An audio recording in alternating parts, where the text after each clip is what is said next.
하는 제목으로 여러분들과 말씀을 나누려고 합니다. 저는 약 1년 전부터 드럼을 배우고 있습니다. 그래서 지금까지 실전 경험은 딱 2번 해봤는데요. 드럼이라는 악기가 참 어렵습니다. 실력이 잘 늘지 않습니다. 메트로놈이라고 하여 악기 하시는 분들은 많이 알 텐데 띡띡 거리는 그 소리에 일정하게 울리는 그 소리에 내 몸을 맞춘다는 게 정말 쉽지 않습니다. 그리고 지금까지 드럼을 배우면서 저를 가르쳐 주시는 선생님이나 저에게 항상 이야기하는 것이 있습니다. 그것은 힘을 빼라는 것입니다. 제가 드럼을 이렇게 치러 갈 때는 항상 이 업무를 많이 하고 잠깐 시간이 날 때 치는 거라 내리치는 힘이 굉장히 강합니다. 그래서 소리가 너무 크다 이런 이야기를 듣는데, 그래서 제게 있어 드럼을 배우는 숙제 중에 하나는 힘을 빼는 겁니다. 손에 힘을 다 빼고 완전히 손목 스텝으로 이 드럼스틱을 움직여야 드럼을 칠 수 있습니다. 하나님께서 우리에게 오늘 말씀을 주실 때 우리에게 주시는 말씀도 이와 같습니다. 우리의 삶에 언제든지 힘을 빼는 것을 하나님께서 오늘 말씀하시고 싶어 하십니다. 그리고 그러한 힘을 빼는 여정에 하나님은 아브라함을 부르셨고, 이 아브라함이라고 하는 사람을 통하여 하나님은 하나님께서 이끄시는 자가 어떻게 이끌림을 받는지에 대해서 알려주고 있습니다. 오늘 하나님을 온전히 붙잡는 이 밤에 하나님께서 큰 은혜를 내려주시기를 주님의 이름으로 축원합니다. 아멘. 하나님께서 아브라함의 나이 75세에 그를 부르셨습니다. 하나님은 인류를 구원하시려 아담과 노아라고 하는 사람을 보내주셨죠. 그 둘이 있을 때는 하나님께서 전체 인류를 구원하시려고 하였습니다. 그러나 창세기 11장에 바벨탑을 짓는 사건 이후에 하나님은 사람 만드심을 한탄하시고 전체 인류를 구원하시는 것이 아닌 한 명 한 명의 개인을 구원하시기로 우리 인류를 향한 구원 작전을 바꾸십니다. 그리고 그렇게 처음 불려진 사람이 바로 아브라함입니다. 하나님께서는 아브라함이라고 하는 사람을 통해서 우리에게 많은 말씀을 전하셨고, 그 말씀을 많이 들어왔지만 이 아브라함이라고 하는 사람을 통해서 우리에게 알려주시고자 하는 것은 바로 믿음입니다. 하나님을 믿는 믿음이 최초의 믿음이 무엇인지, 그리고 그 최초의 믿음이 끝까지 어떻게 연결되고 있는지. 하나님께서 로마서 4장 13절에 이렇게 말씀하셨습니다. 아브라함이나 그 후손에게 세상의 상속자가 되리라고 하신 언약은 율법으로 말미암은 것이 아니요 오직 믿음의 의로 말미암은 것이니라. 아멘. 하나님께서는 믿음의 의로 말미암는 아브라함을 세우시기 원하셨습니다. 그래서 하나님은 아브라함에게 믿음 그 자체를 가르쳐 주십니다. 아브라함에게 처음 찾아오신 하나님은 어떠한 존재였을까요? 아마 그 당시에는 다신론을 믿고 있었기 때문에 신들의 한 명 정도로 아브라함이 생각했을 수 있을 것입니다.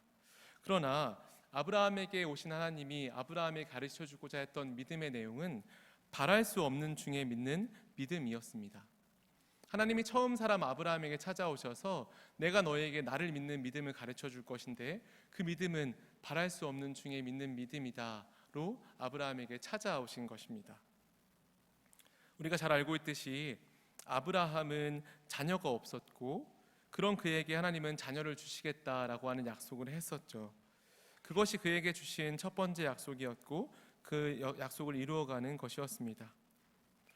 창세기 11장 마지막 부분 바벨탑 이후에 아브라함에게 찾아오신 하나님은 아브라함이 아무것도 없는 그때에 찾아오셨습니다.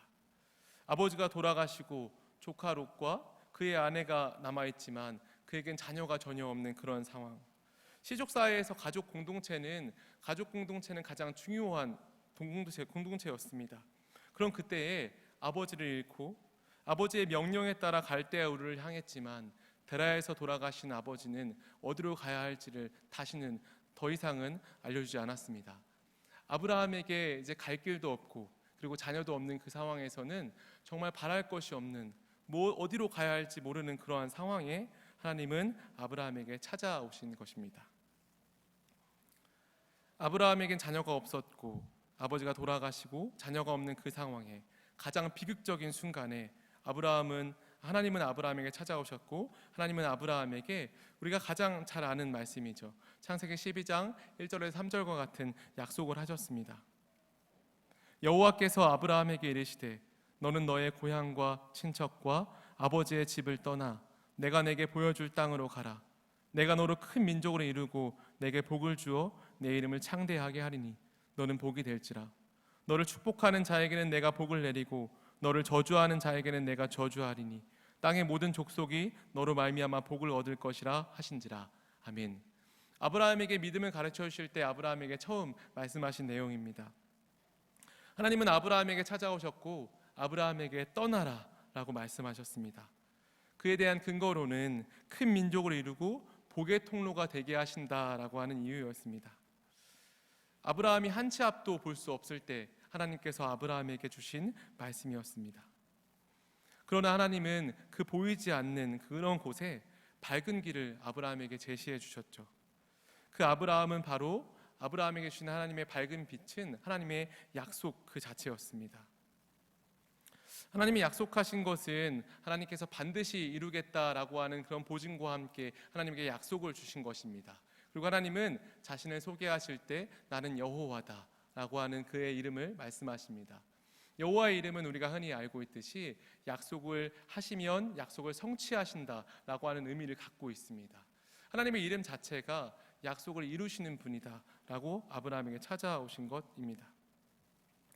그리고 아브라함은 75세라고 하는 나이에 이 하나님의 자녀를 주시겠다라고 하는 약속을 기다리게 되었습니다. 레이 프리처드라고 하는 작가가 로마의 가장 늙은 아버지라고 하는 책에서 아브라함의 기다림을 이렇게 묘사합니다. 아브라함은 76세에 아기 침대를 사야 했다. 그가 가게에 갔다고 상상해보자. 점원에게 아브라함이 이렇게 이야기하는 겁니다. 점원이 아브라함에게 이렇게 이야기합니다. 할아버지, 손자가 쓸 것입니까? 그랬더니 아브라함이 이렇게 대답했겠죠. 아니요, 나와 내 아내가 낳을 아이가 쓸 것입니다. 77세 때에 아기 방을 단장한 색깔을 골라 페인트를 칠했고 78세 때에 아이의 이름을 짓기 위해 긴 목록을 만들었으며 80세가 되었을 때에 기저귀를 대여하는 가게에 등록을 했고 82세 때에는 새내기 부모를 위한 잡지 구독을 신청했으며 95세가 되었을 때에 아이 방에 다시 페인트를 칠했다. 99세 때에는 아내와 함께 부모 교육 강좌에 참석했다. 그리고 이따금 머리를 긁으며 이렇게 말했다라고 하는데 하나님 그냥 농담하셨습니까? 라고 하며 그의 기다림을 유지했다라고 하는 재밌는 대목이 있습니다. 이런 아브라함의 기다림이 있었습니다. 아브라함의 기다림은 정말 긴 기다림이었습니다. 25년이라고 하는 세월이 흘렀고 아브라함의 나이 100세가 되었을 때가 오늘 본문 창세기 21장에 있는 내용입니다. 그리고 오늘 이 본문에서 하나님은 드디어 아브라함에게 자녀 이삭을 주시는 본문으로 우리에게 말씀하십니다. 이 본문 1절, 우리 1절 말씀 같이 다시 한번 읽어볼까요? 네, 같이 읽어보겠습니다. 시작. 여호와께서 말씀하신 대로 사라를 돌보셨고 여호와께서 말씀하신 대로 사라에게 행하셨으므로. 아멘. 여기에서 하나님께서 말씀하다라고 쓰인 단어 히브리어 띠베르라고 하는 단어는 이런 말씀했다라고 하는 용례보다 실은 약속했다라고 하는 용례가 훨씬 많습니다. 하나님께서 그에게 말씀했다라고 하는 건 하나님께서 약속하신 것을 그의 삶에 이루었다라고 하는 내용입니다. 하나님께서 약속하신 대로 내가 자녀를 주었다라고 하는 것을 강조하고 있는 부분입니다. 곧이어 나오는 2절에는 말씀하신 시기가 되어 노년의 아브라함에게 아들을 낳으니 라고 말씀하십니다. 하나님께서 그의 약속하신 시기가 되었다라고 본문에서 이야기하십니다. 여기에서 시기라라고 쓰인 히브리어 모에드는 특별하게 정해진 시간을 의미합니다. 어떠한 시간 속에 특정한 한 지점의 시간을 이야기할 때 모에드다라고 이렇게 이야기합니다. 하나님은 아브라함에게 여러 번 자녀를 주시겠다라고 약속하셨죠. 창세기 15장, 17장, 21장. 하나님은 그에게 후사를 주겠노라라고 몇 번이고 말씀하셨습니다. 그 기간은 무려 25년이라고 하는 세월이었습니다. 하나님은 그리고 오늘 본문에 100세가 되었을 때에 그때를 모에드, 즉 기한이 찼다라고 말씀하십니다. 이 기한은 어떤 기간이죠? 그의 노년이었습니다. 그의 나이 100세, 사라의 나이 90세 때에 하나님의 모에드가 찼다라고 말씀하신 것입니다. 100세 때에 얻은 아들 이삭은 그들에게 큰 기쁨이었고 아브라함과 사라의 신앙 고백이었을 것입니다. 하나님께서 원했던 모헤드는 아브라함의 나이 100세, 사라의 나이 90세였던 것입니다. 후에 바울은 아브라함의 믿음을 이렇게 표현합니다. 로마서 4장 18절에서 21절에 아브라함이 바랄 수 없는 중에 바라고 믿었으니 이는 내 후손이 이같으리라 하신 말씀대로 많은 민족의 조상이 되게 하려 하심이라. 그가 100세나 되어 자기 몸이 죽은 것 같고 사라의 태가 죽은 것 같음을 알고도 믿음이 약하여지지 아니하고 믿음이 없어 하나님의 약속을 의심하지 않고 믿음으로 견고하여져서 하나님께 영광을 돌리며 약속하신 그것을 또한 능히 이루실 줄을 확신하였으니. 아멘. 아브라함, 이 아브라함이라고 하는 사람을 부르시고 그에게 믿음이라고 하는 것을 가르쳐 주실 때 하나님은 그의 나이 100세 때까지 그를 이끌어 가셨습니다. 그리고 그 100세 때에 모헤드, 하나님의 때가 다 찼다라고 하시는 그 말씀 속에서 하나님께서 바라셨던 것, 아브라함에게 준비시키고자 했던 그런 부분들을 모두 준비시키십니다. 이 로마서 4장의 표현처럼 그의 태에 아무런 소망이 없다고 여기던 그때를 하나님께서 기다리신 것입니다. 그가 100세가 되었을 때에 자기 몸이 죽은 것 같았고 사라의 태가 죽은 것 같음을 알았습니다. 더 이상 아브라함과 사라에게 자녀가 나올 것이라고 하는 희망이 없는 때까지 하나님은 아브라함을 이끌고 갔습니다. 하나님은 아브라함의 손과 발에 모든 힘을 빼어내셨습니다. 그리고 그가 하나님께 믿음을 두고 하나님의 약속을 지키는 데 있어서, 하나님의 약속이 그의 삶에 이루어지는 데 있어서 그의 삶이 전혀 1%도 들어가지 않도록 모든 힘이 끊어질 때까지 하나님은 그의 모헤드를 기다리십니다. 그리고 그의 나이 100세가 되었을 때에 이제 하나님의 모헤드가 찼다라고 말씀한 것입니다. 하나님은 그와 함께 이 아브라함에게 믿음이라고 하는 것을 성장시켰습니다. 이 로마 4장의 표현과 같이 그의 믿음은 흔들리지 않는 믿음으로 이어졌습니다. 하나님께서 아브라함에게 원하셨던 가장 이상적인 상태가 바로 이런 상태였던 것입니다. 하나님께서 우리들에게도 동일하게 바라시는 것들이 있습니다. 그것은 우리의 소망이 끊어지고 하나님의 때가 이루어지는 모헤드입니다. 하나님께서 주시는 모든 상황 속에서 우리 인간의 의지나 우리가 이 상황을 모면하거나 이 상황을 극복할 수 있다라고 여기는 모든 소망이 끊어지는 모헤드입니다. 하나님께서 인간이 아무런 소망이 없다라고 그런 여기는 그때에, 그렇게 아브라함이 되었을 때에, 오늘 본문 5절은 아브라함에게 향하신, 또한 우리가 그렇게 되었을 때에 향하신 하나님의 자랑과 같은 이야기입니다. 우리 본문 5절 말씀 우리 같이 한번 읽어볼까요? 우리 본문 5절 말씀 같이 한번 읽어보겠습니다. 시작. 아브라함이 그의 아들 이삭이 그에게 태어날 때에 100세라. 아멘. 하나님께서 자랑과 같이 이야기하는 것입니다.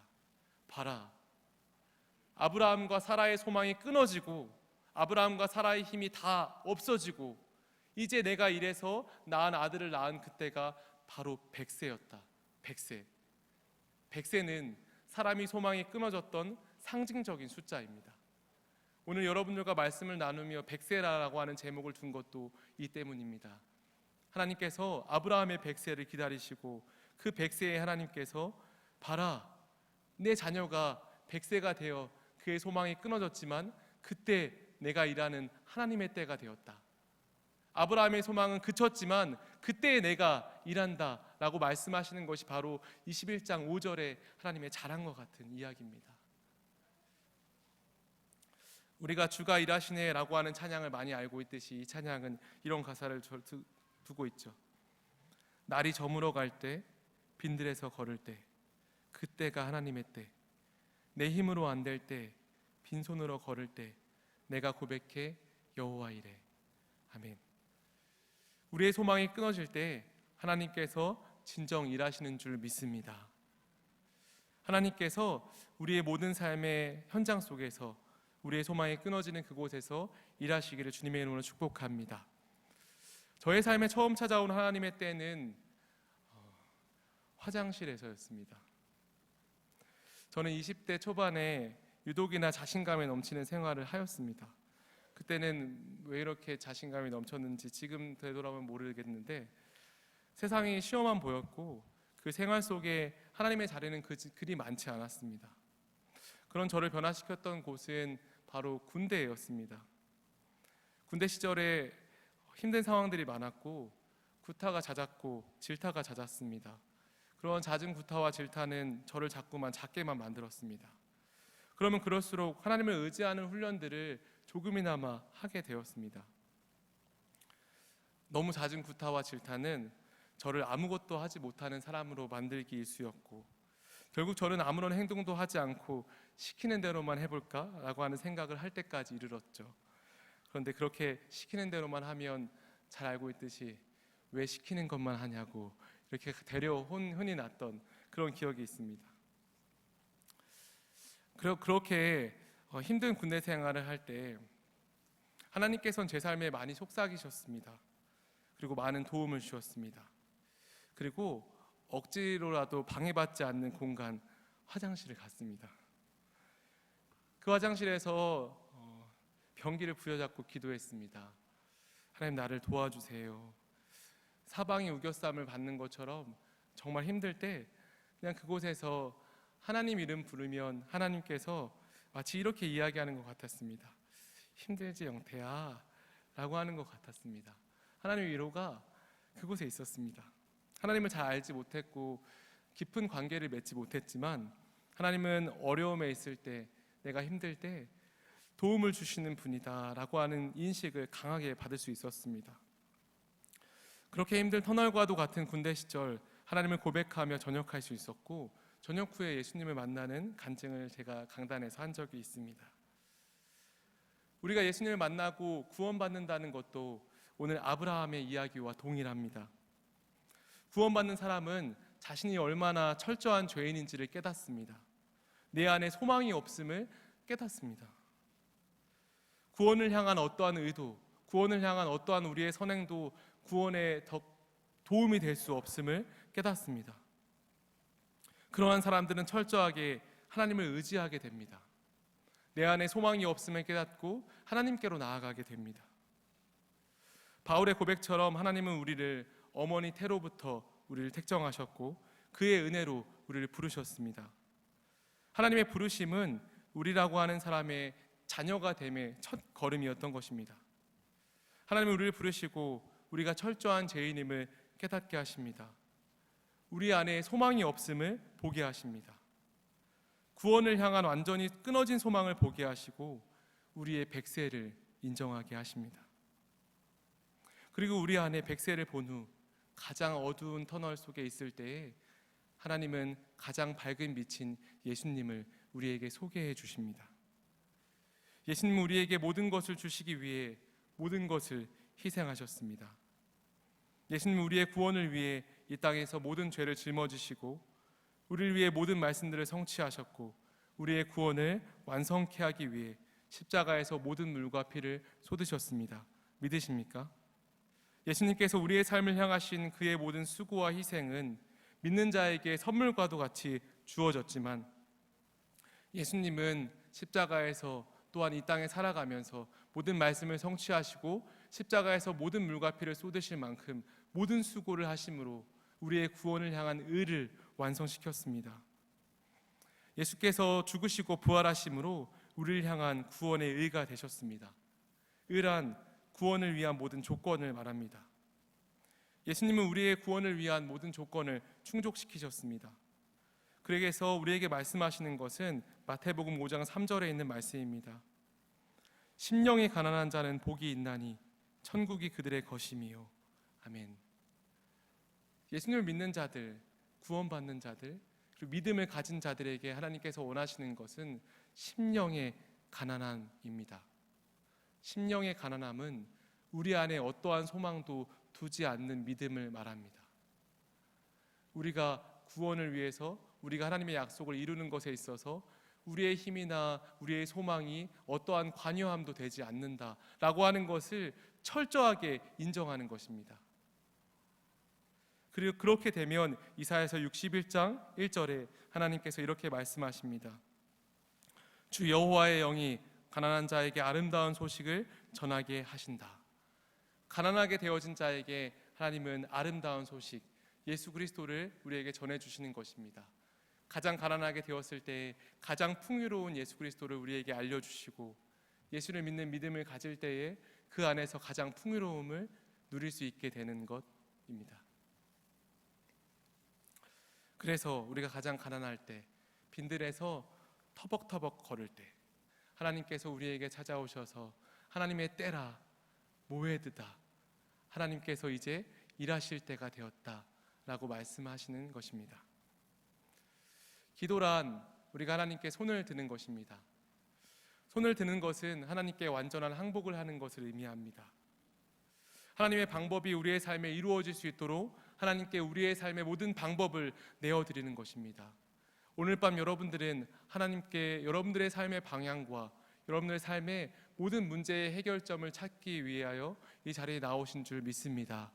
그렇다면 손을 들고 하나님께 소망이 있음을 그렇게 고백하며 기도하실 수 있기를 바랍니다. 아브라함에게 하나님은 하늘의 별과 바다의 모래와 같은 자녀를 줄 것이라 약속하셨습니다. 이에 아브라함은 다만 손을 들고 기도했습니다. 사막은 낮에는 덥고 밤에는 춥기로 유명합니다. 그리고 또 유명한 것이 있습니다. 그것은 바로 밤에 눈을 들면 쏟아질 것 같은 별들입니다. 아브라함이 자녀가 없을 때, 사막에서 잠을 잘 때, 아브라함이 자녀가 없음을 한탄하며 25년이라고 하는 세월을 하나님의 약속을 기다릴 때, 그는 잠잠히 하늘을 쳐다보며 손을 들고 기도했을 것입니다. 아브라함이 손을 들고 기도할 때, 여러분들 아름다운 이런 상상을 해보십시오. 아브라함이 손을 들고 기도할 때 마치 손에 잡힐 것 같은 별들을 바라보며 하나님께 손을 들고 기도하는 것입니다. 하나님, 나에게 저렇게 무수히 많은 별들과 같은 자녀를 주시겠다라고 약속하셨죠. 지금 내 상황은 자녀가 올 것 같지 않고 태는 점점 끊어지지만 하나님의 약속을 바라봅니다. 하나님께 소망을 둡니다. 그러한 훈련을 아브라함은 하게 됩니다. 하나님은 아브라함에게 이러한 훈련의 기간을 주시고 하나님께서 주시겠다고 하신 약속들을 기억하며 마치 별을 더듬듯 그의 기도를 받으십니다. 우리는 하나님의 자녀들입니다. 하나님의 자녀들은 하나님의 약속을 기다리는 사람들입니다. 하나님께서 약속하신 별들은 마치 손으로 잡듯이 우리의 모든 소망이 끊어질 때를 기다리시고, 소망이 끊어진 그때에 우리에게 약속하시는 것들을 주시는 줄로 믿습니다. 하나님을 향하여 그 손을 들고 이러한 마음으로 간구하는 자에게 하나님은 부어주십니다. 나의 영혼이 잠잠히 하나님만 바라라. 무릇 나의 소망이 그로부터 나오는도다. 아멘. 나의 영혼이 잠잠히 하나님만 바라라. 무릇 나의 소망이 그로부터 나오는도다. 아멘. 사람의 소망이 끊어진 100세, 우리의 소망이 끊어진 것 같은 100세, 우리의 문제가 전혀 우리의 힘으로 해결되지 않는 것 같은 그러한 100세, 하나님은 바로 그때 우리의 삶을 통하여 일하시는 줄로 믿습니다. 여러분 삶 속에 문제에 닥치셨습니까? 또한 소망이 없는 것처럼 어디로 가야 할지 모르겠습니까? 그때가 하나님의 때인 줄 믿습니다. 하나님은 우리의 소망이 끊어진 그때를 모에드다 라고 부르시고, 그때 비로소 하나님의 찬란한 영광으로 우리의 삶 가운데 일하시는 줄 믿습니다. 오늘 이 밤에 하나님을 붙잡으시고 하나님께 모든 소망을 두시고 하나님의 영광이, 하나님의 찬란한 그 영광이 우리의 삶 가운데 드러나는 것을 사모하며 그러한 마음으로 하나님을 붙잡고 기도하실 수 있는 밤이 되시기를 주님의 이름으로 축원합니다. 아멘. 기도하겠습니다.